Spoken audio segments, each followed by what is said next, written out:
Tail end of 1966, and Eddie Futch is still working at the post office. So Joe Frazier is still in LA and mostly fighting in California. Eddie said the fight is the test and you do your homework in the gym.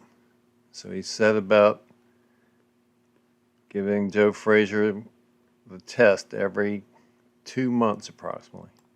The worst thing for a heavyweight is inactivity, so he wanted him fighting on a regular basis. And the Futch method was to go straight to the top. He was going to take him to the title in the least number of fights. The first match he made was against journeyman Eddie Macon at the Olympic Auditorium. It's always good for a young fighter to go 10 rounds with an old pro. It's truly a learning experience. Boxing writers of the day started comparing Joe Frazier to Rocky Marciano. Charlie Goldman had to teach Marciano to fight out of a crouch without messing up his balance and taking away the power from his right hand. Now Eddie needed to do the same thing with Joe Frazier. He started teaching Joe to bob and weave. Changing an experienced pro style is not something for the faint-hearted. It's tremendous skill as a trainer to be able to do it and not just completely mess them up. Joe Frazier made a triumphant return to Philadelphia on February 21st, 1967, when he knocked out Doug Jones in 6 rounds. Joe is now 14-0.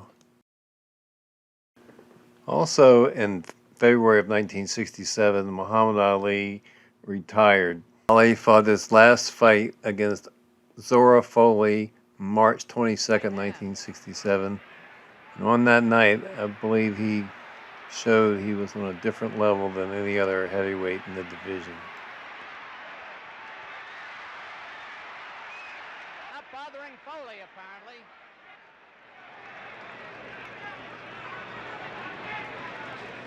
See how well the challenger rolls back from those punches? And there's Foley down! Talk about Foley's courage.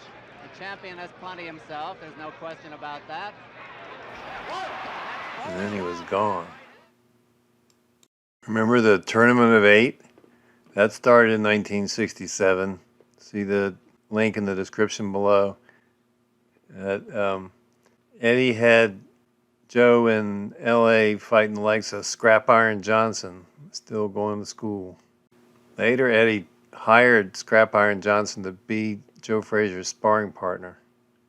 Spring of 1967, Eddie had to ask for a leave of absence from the post office so he could work with Joe Frazier full-time to prepare him for his next test against George Chuvalo.